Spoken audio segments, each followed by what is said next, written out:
I don't want to do it. I don't want to talk about it. I don't want to review it. But no! You people insisted. You just had to keep asking and requesting and demanding that I review this series. Well, fine. You want a review? I'll give you your frickin' review. Ladies and gentlemen and others, welcome to Atop the Fourth Wall and the sheer, raw fail that is Countdown.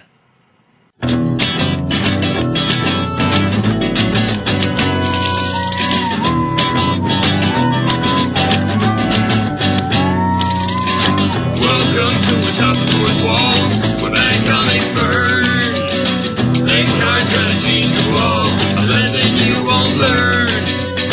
Rusty, you're not the smartest. Liefeld, you're not an artist. Anyone who's had a bad comic published, it can be your turn. Linkara, he's the man. But where's the birdie hat? Linkara, he has a magic gun. Where do you purchase that? Linkara, coins, robots, Amazon, the trucks. Linkara, this comic sucks. Linkara.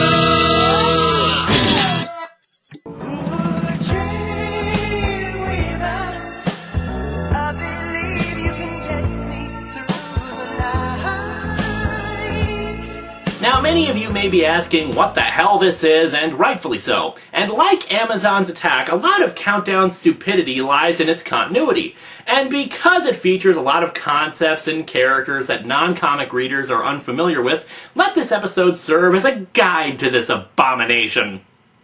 As I've mentioned before, after the DC event Infinite Crisis, it was decided that every title in the line would jump ahead 1 year later to provide mysteries to intrigue people to keep reading, as well as to get people to recover from the events of Infinite Crisis as quickly as possible.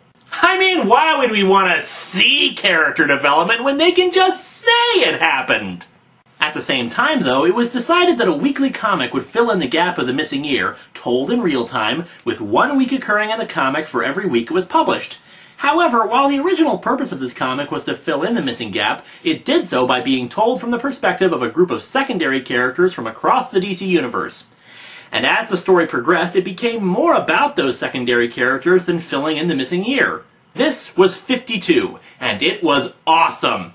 52 had a lot of things going for it. For one, it was written by 4 different but talented writers who brought unique sensibilities to the table. The mysteries presented in the story were highly compelling, and you ended up caring about all the characters. But wait, what about filling in the missing gap? Yeah, screw Booster Gold saving all of reality, or Ralph Dibny's quest to bring his wife back to life, or Black Adam building a family only to lose it. I want to know why Robin's in a different costume! To try to fill in the gaps, DC published 4 one-shots all on the same day, billed as tie-ins to 52. And you better friggin' believe they were hot sellers! Since 52 was already a financial success, DC had gone ahead with doing another weekly series to build up to their next big event, Final Crisis. However, they decided some changes were in order for this next weekly series, titled Countdown, and later Countdown to Final Crisis.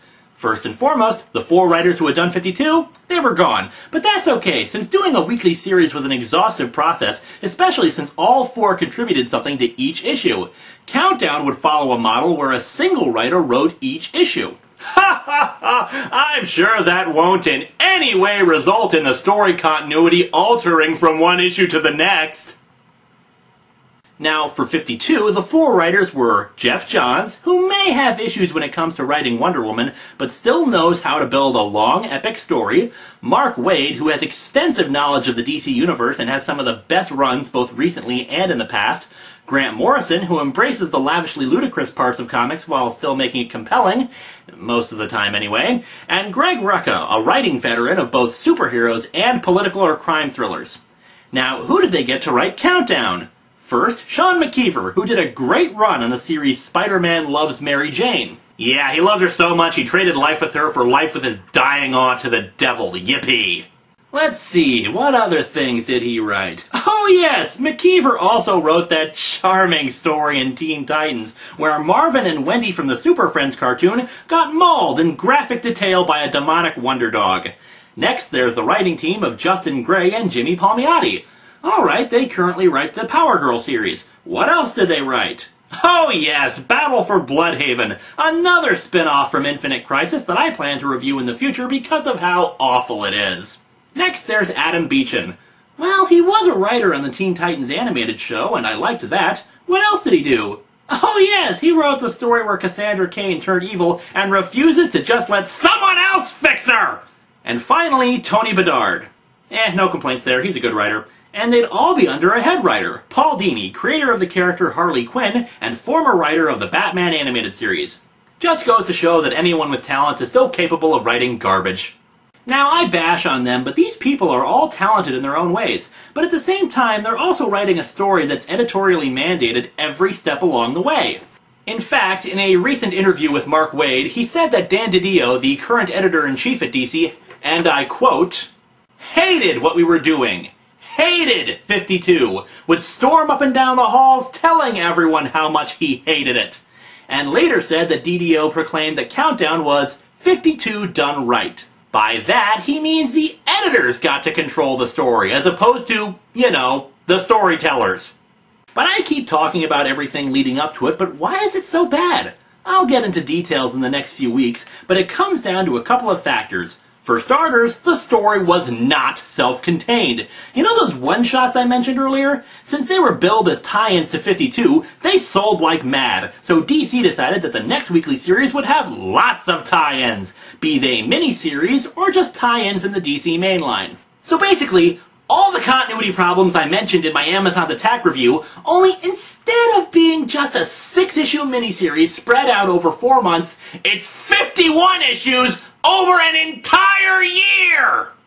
So, needless to say, we have plot elements introduced and forgotten, mostly because they're resolved in other books. The other thought process behind this was that instead of moving in real time like 52, it would move at its own pace, but reflect the changing events of the DC Universe. Thus, if we saw two characters getting together in one comic, we'd see it reflected in Countdown, almost like the thing was a living advertisement for everything else going on in the line. Which proved wildly successful! Why read Countdown when you could be reading other better books? Oh, but I kid. Most of the stories it advertised were mediocre at best. But wait, what about the characters of Countdown? Surely we can forgive a crappy comic if at least the characters are interesting. Well, for that we once again look to 52.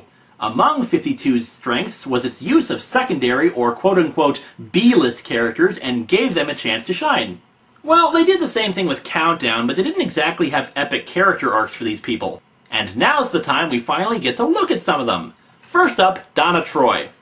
Oh boy, Donna Troy. I've been hinting at this one since all the way back in Titans #1, which, lo and behold, Countdown tie-in, even if it didn't say so. It's difficult to talk to a comic fan about Donna Troy because she's kind of an accident. Remember how I said that back in the Silver Age, writers would make stories about popular superheroes as babies or teenagers? Well, they did the same thing with Wonder Woman. Except with her, they decided to really get into the heavy drugs, since they invented a machine that allowed Wonder Woman to interact with both Wonder Tot and Wonder Girl. At the same time, no less.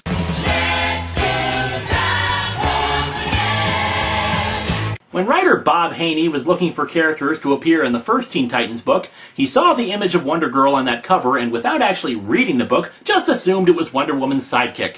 As such, she didn't have an origin story, she was just kinda there.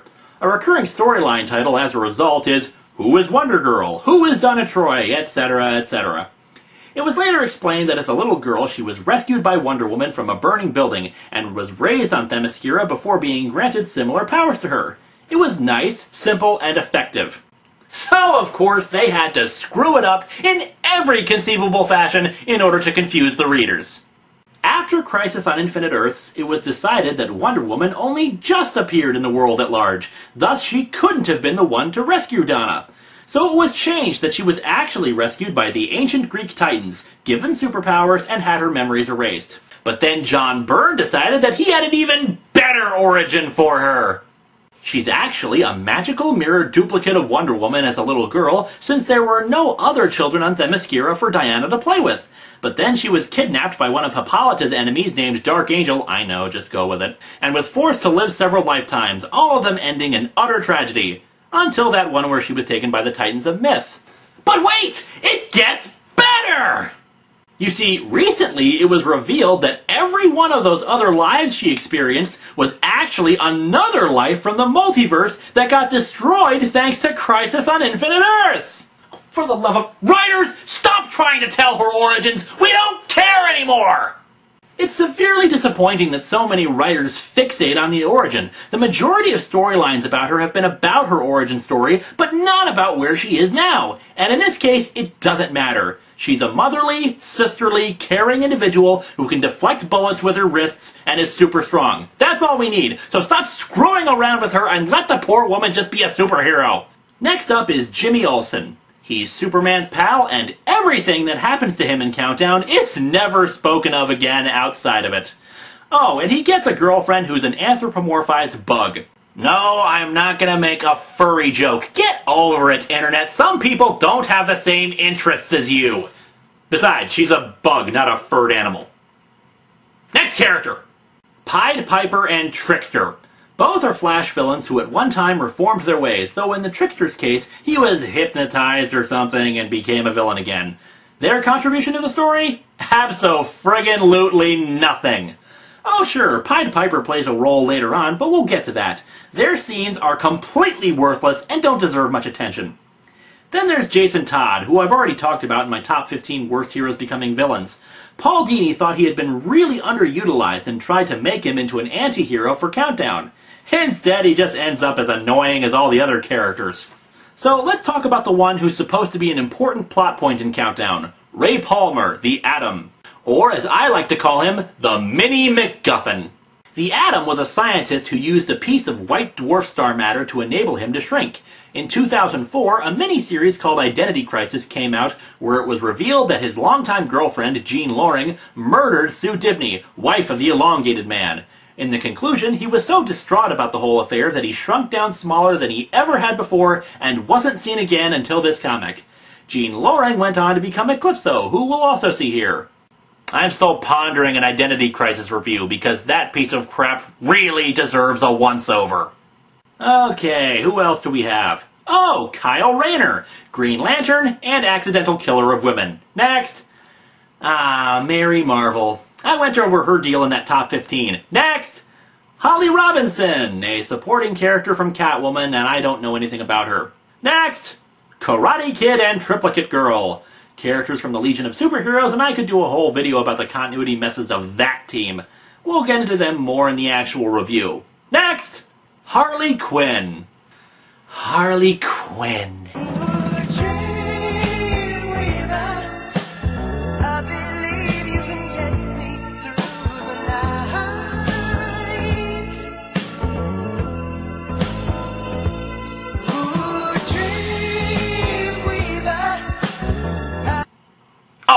Yeah, Harley Quinn. All you need to know about her is in the Batman animated series, and she's the only saving grace in this whole mess. That brings us to the Monitors. What a great idea that totally went to crap.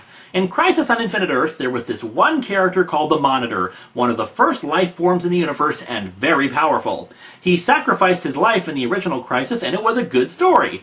Now, I admit, when we first saw hints of the Monitor not only being alive again, but there being more than one of him, I was excited as all hell. But, as we'll see, they really don't contribute much to this series. In fact, most of their scenes in Countdown can basically be summed up like this. We should do something! Should we do something? We should do something! Should we do something? I'm changing! We should do something! Bang! We should do something! Should we do something? We should do something. Should we do something? Yes! You should do something, you boring idiots! And finally, that brings us to the New Gods. Okay, explaining the New Gods. Well, it starts like this. There came a time... You know what? This isn't epic enough. Excuse me. There came a time when the old gods died! That, my friends, is an epic for our times. Created by the legendary Jack Kirby, the old gods were the ancients, your Norse mythology, your Gog and Magog, that kind of stuff, also referred to as the Third World. There was a cataclysmic war that resulted in the end of the old gods and the birth of the new gods, inhabiting twin planets New Genesis and Apocalypse. New Genesis is idyllic, peaceful, and good. Apocalypse is basically New Jersey. Apocalypse is ruled by the despotic being called Darkseid. His ultimate ambition is to take over all existence through something called the anti-life equation, supposedly a force that would subject all beings to his will. Huh, who knew that mathematics would bring about the end of the world? So, there you have it. A brief exploration of the elements leading up to Countdown. Now, I'm not going to do a training montage like I did for Amazon's Attack. Why? Well, because I think I'm doomed. 51 issues in one go? There's no way in hell I can survive this. So, in the meantime, live, drink, and be merry, for next week, Countdown begins!